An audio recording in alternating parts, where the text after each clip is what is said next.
आई भजन के भाव बा। कभी कहतनी कि तुलसी बाबा के बतिया लिखल। अगर कुछ सीखे के बाद तो रामायण से सीखी, वो राम वो लक्ष्मण वो सीता से सीखी, वो हनुमान से सीखी कि भाई कैसे रहेला, एगो पत्नी अपना पति के साथ कैसे रहेली, एगो मित्र के साथ मित्र के व्यवहार का होला। ई हमनी के तुलसी बाबा के लिखल रामायण बतावेला कि तुलसी बाबा के बतिया लिखल बाबू सीखल कर।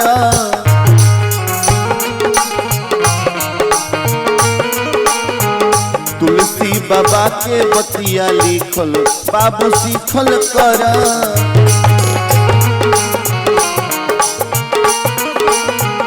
एहो बाबू सीखल कर, एहो बाबू सीखल कर।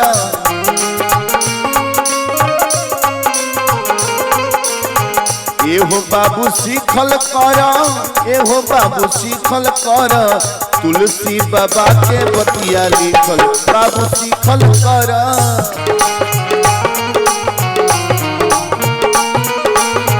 तुलसी बाबा के बतिया लिखल बाबू सीखल कर।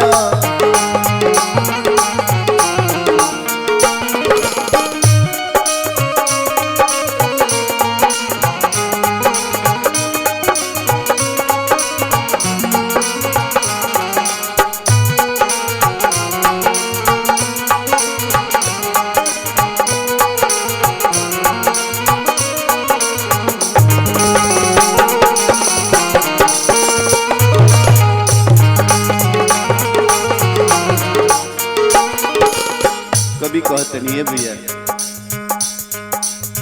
लखन जैसन देवर बन भाभी संगे नेवर बन।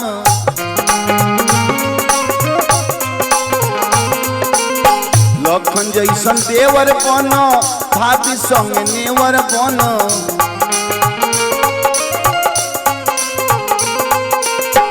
माई माई कह के दिनमा बीतल बाबू सीखल कर।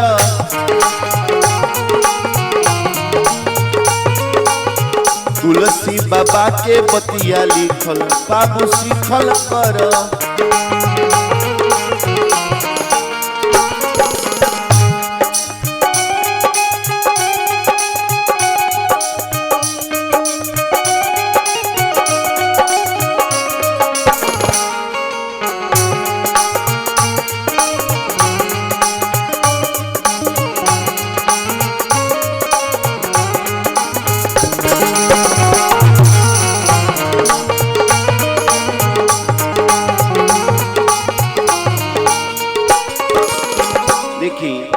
मुकेश बाबू एगो आजकल के भाई बालो कि धन ला राजला भाई भाई के मर्डर करा देता।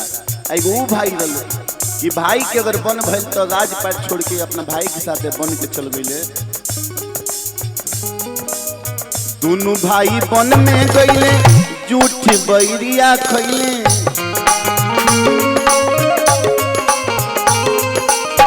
दोनों भाई बन में गईले झूठ बैरिया खैले।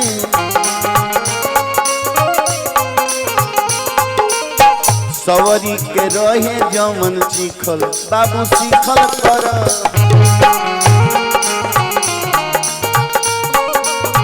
सवरी के रहे जमन सीखल बाबू सीखल कर।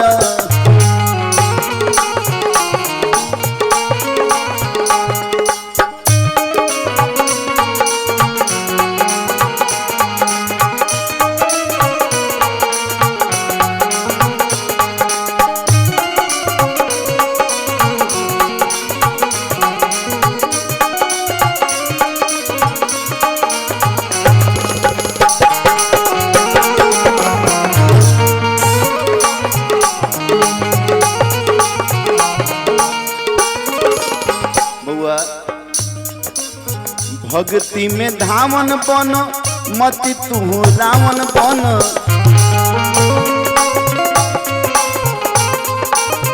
भक्ति में धावन बन मति तू रावण बन।